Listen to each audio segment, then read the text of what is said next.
Sir ತುಂಬ ಜನ ತುಂಬ ಕಷ್ಟಪಟ್ಟಿರ್ತಾರೆ. ಕೋಚಿಂಗ್ ಎಲ್ಲ ಹೋಗ್ಬಿಟ್ಟು 3 ವರ್ಷ ಎಲ್ಲ PGಲಿ ಇಟ್ಕೊಂಡು ತುಂಬ ಬಡ ವಿದ್ಯಾರ್ಥಿಗಳೆಲ್ಲ ತುಂಬ ಕಷ್ಟಪಟ್ಟಿರ್ತಾರೆ. ಆಲೇ 3 ಇಯರ್ಸ್ ಆಯಿತು, 2021 ಎಕ್ಸಾಮ್ ನಡೀತು. ಬಟ್ ಟ್ರಾನ್ಸ್ಪರೆಂಟಾಗಿ ಎಕ್ಸಾಮ್ ನಡೆಸಿ ಎಲ್ಲರೂ ಚೆನ್ನಾಗಿ ಓದಿದ್ದಾರೆ. ಇವಾಗ 2 ಮಂತ್ಸ್ ಬ್ಯಾಕ್ ಅನೌನ್ಸ್ ಮಾಡಿದ್ದು, ನೋಡೋಣ ಹೆಂಗಾಗುತ್ತೆ ಎಕ್ಸಾಮ್. ಅದೇ ಸರ್ 2 ಮಂತ್ಸ್ ಇತ್ತು. ಪೇಪರ್ 1ಗೆ ಪ್ರಿಪೇರ್ ಆಗಿದ್ದೀವಿ, ಪೇಪರ್ 2 ಮೊದಲಿಂದ ಓದ್ಕೊಂಬಂದಿದ್ವಿ. ನೋಡ್ಬೇಕು ಹೆಂಗಾಗುತ್ತೆ. ಸ್ವಲ್ಪ ಭಯನೂ ಇದೆ ಹೆಂಗ್ ನಡೆಸ್ತಾರೆ ಅನ್ನೋದು. ತುಂಬಾ ಟ್ರಾನ್ಸ್ಪರೆಂಟ್ ಆಗಿ ನಡೆಸಬೇಕು ಬೆಂಗಳೂರಲ್ಲಿ ಅಂತ. ಹೌದು ಸರ್, ನಡೆಸ್ತಾರೆ. ತುಂಬ ಸ್ಟ್ರಿಕ್ಟ್ ಆಗಿದೆ. ಇವಾಗ ಮೊನ್ನೆ ಎಲ್ಲ ಅದೇನೋ ರೂಮರ್ಸ್ ಎಲ್ಲ ಎದ್ದಿತ್ತು, ಬಟ್ ನಡೆಸ್ತಾರೆ ಅಂತ ನಮಗೂ ನಂಬಿಕೆ ಇದೆ. ಸಿಸ್ಟಮ್ ಎಲ್ಲ ಸ್ವಲ್ಪ ಬಿಗಿ ಭದ್ರತೆಯಿಂದ ಕೂಡಿದೆ. ನೋಡಬೇಕು ಏನಾಗುತ್ತೆ ಅಂತ. ನಾವು ನಮ್ಮ 100% ಕೊಡಕ್ಕೆ ನಾವು ರೆಡಿ ಇದ್ದೀವಿ.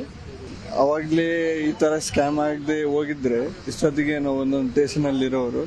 ಬಟ್ ಏನೋ ಗೌರ್ಮೆಂಟ್ ಕಡೆಯಿಂದ ನಾನಾಹುತ ಆಗಿದ್ದರಿಂದ ಭಾಳಷ್ಟು ವಿದ್ಯಾರ್ಥಿಗಳಿಗೆ ತೊಂದರೆ ಆಗಿದೆ.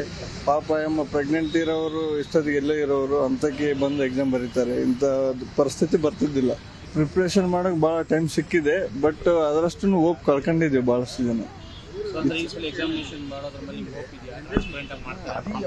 ಹೋಪ್ ಇದೆ, ಬಟ್ ಏನಾಗುತ್ತೋ ಗೊತ್ತಿಲ್ಲ.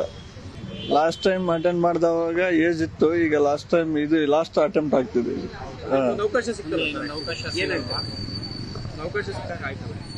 ಇನ್ನು ಅವಾಗ ಕರೆಕ್ಟಾಗಿ ನಡೆಸಿದ್ರೆ ಇನ್ನೊಂದು ಅವಕಾಶ ಸಿಗ್ತಿತ್ತು, ಬಟ್ ಇದೇ ಲಾಸ್ಟ್ ಅವಕಾಶ ಆಗ್ತಿದಲ್ಲ.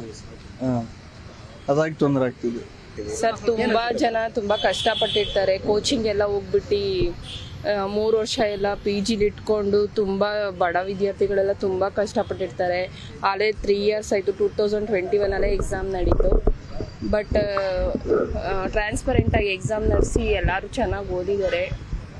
ಇವಾಗ 2 ಮಂತ್ಸ್ ಬ್ಯಾಕ್ ಅನೌನ್ಸ್ ಮಾಡಿದ್ದು, ನೋಡೋಣ ಹೆಂಗಾಗುತ್ತೆ ಎಕ್ಸಾಮ್.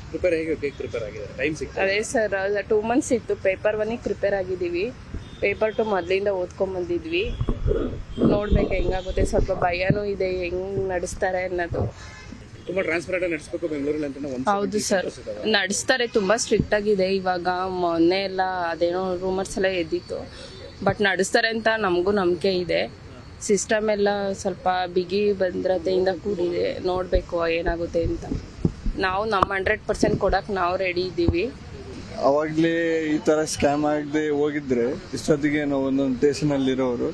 ಬಟ್ ಏನೋ ಗೌರ್ಮೆಂಟ್ ಕಡೆಯಿಂದ ನಾನಾಹುತ ಆಗಿದ್ದರಿಂದ ಭಾಳಷ್ಟು ವಿದ್ಯಾರ್ಥಿಗಳಿಗೆ ತೊಂದರೆ ಆಗಿದೆ. ಪಾಪ ಎಮ್ಮ ಪ್ರೆಗ್ನೆಂಟ್ ಇರೋರು ಇಷ್ಟೊತ್ತಿಗೆ ಎಲ್ಲೇ ಇರೋರು ಅಂಥಕ್ಕೆ ಬಂದು ಎಕ್ಸಾಮ್ ಬರೀತಾರೆ. ಇಂಥ ಪರಿಸ್ಥಿತಿ ಬರ್ತಿದ್ದಿಲ್ಲ. ಪ್ರಿಪ್ರೇಷನ್ ಮಾಡೋಕೆ ಭಾಳ ಟೈಮ್ ಸಿಕ್ಕಿದೆ, ಬಟ್ ಅದರಷ್ಟು ಹೋಪ್ ಕಳ್ಕೊಂಡಿದ್ದೀವಿ ಭಾಳಷ್ಟು ಜನ.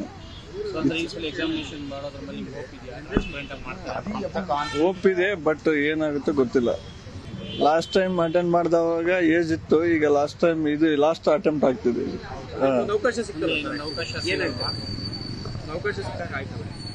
ಇನ್ನು ಅವಾಗ ಕರೆಕ್ಟಾಗಿ ನಡೆಸಿದ್ರೆ ಇನ್ನೊಂದು ಅವಕಾಶ ಸಿಗ್ತಿತ್ತು, ಬಟ್ ಇದೇ ಲಾಸ್ಟ್ ಅವಕಾಶ ಆಗ್ತಿದಲ್ಲ. ಅದಾಗಿ ತೊಂದರೆ ಆಗ್ತಿದೆ. ಕನ್ನಡಿಗರ ಮೆಚ್ಚಿನ ನಿಮ್ಮ ನ್ಯೂಸ್ 18 ಕನ್ನಡ ಈಗ ವಾಟ್ಸ್ಆಪ್ನಲ್ಲಿಯೂ ಲಭ್ಯ. ಕರ್ನಾಟಕ ಮತ್ತು ದೇಶ ವಿದೇಶದ 360 ಡಿಗ್ರಿ ಸುದ್ದಿ ವಿವರವನ್ನ ನೀವು ನಿಮ್ಮ ಕೈ ಬೆರಳುಗಳಲ್ಲಿಯೇ ಪಡೆಯೋದಿಕ್ಕೆ ಈ QR ಕೋಡ್ ಅನ್ನ ಸ್ಕ್ಯಾನ್ ಮಾಡಿ. ನಮ್ಮ ಚಾನೆಲ್ ಅನ್ನ ಫಾಲೋ ಮಾಡಿ, ನೋಟಿಫಿಕೇಶನ್ ಆನ್ ಮಾಡಿ.